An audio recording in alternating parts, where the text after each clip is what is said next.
Gordon, and you know she's always cooking up something wonderful, and the aroma, oh my goodness. Rebecca, Yes.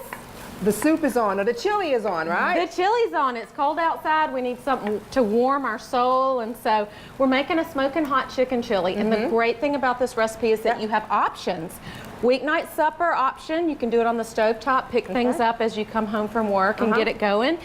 Or you can do it in the slow cooker. The slow cooker. Yes, and let that do all the work for you. You put it on before you go to work, come home, and dinner is served. Don't you just like that? Yes. When you come home, it's like having your own personal butler or somebody cooking for you. That's right. Love that idea. Okay, so how are you starting to get the onions in the pan? Yes, onions in the pan. So if you're going to do it on the stove top, this will take less than an hour.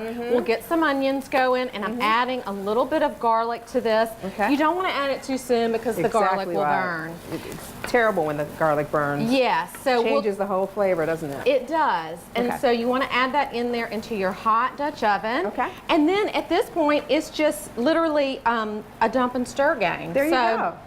I've got, let's talk about this mixture right here, which is just one of the cans of the beans that we're adding to the chili has been processed in the food processor. This is an instant thickening agent. It looks like dough. I know, it does look like But dough. it's actually a bean. Right, it's beans. And then I've got 4 additional cans of beans. You've got a mixture of beans. In. You like the color, right? Yes, I've got cannellini beans and dark kidney beans going in. And then I've got some broth and a little bit of water going in.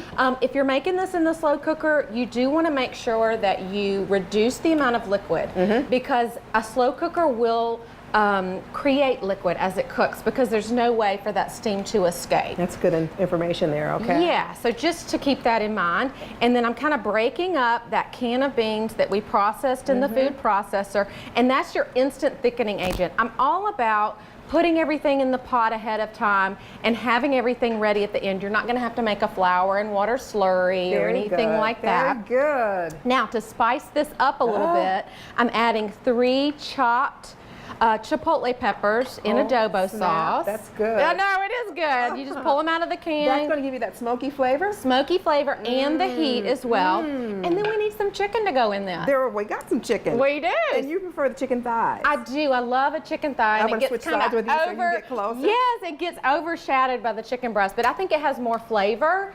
And it's very economical. So I'm adding a little bit of chili powder in there, a little cumin, and a little salt. And I actually rub this directly onto the chicken thighs themselves. Wow. Now in the slow cooker, you're gonna layer this up, and this will actually remain on the chicken thighs when it's done, so you'll have this browning looking effect. Okay. So it'll be pretty once that slow cooker does all that work for you. Okay, now do you cut it up or anything? No, you just leave it whole, just like this. So you'll either put this in the slow cooker or we'll put it directly into our pot here. Interesting. Almost as if you were going to make a gumbo and add chicken breasts or something like that. Look at that. So those seasonings go right in there. Okay. And then we're going to bring this to a boil and let this cook for about 45 minutes or so. Okay. Or in your slow cooker, you just layer it up and then put the lid on it and forget about it for 9 to 10 hours on the low. So we've got about a minute left, so you want to bowl that up? Yes, I want you to try it because it's so easy. And then what you can do, the great thing about this is not only can you serve this for supper time, but you can entertain as well. So if you have a tailgate going like we do here today, then you know, you can just kind of have this plugged in and have it ready to roll for guests, and they can kind of help themselves. While you're doing that, let's tell everybody how they can get a copy of the recipe. Of course, you can go to our WBRC app. You can have that today. You can use our WBRC Facebook page as well, and you'll have it. And you can send a self-addressed stamped envelope in as well. Thank you so much for joining us, Rebecca. Thank you. This looks fabulous, and I know it's good. Thank so you. a final check of our weather and traffic when we come back. Thank you.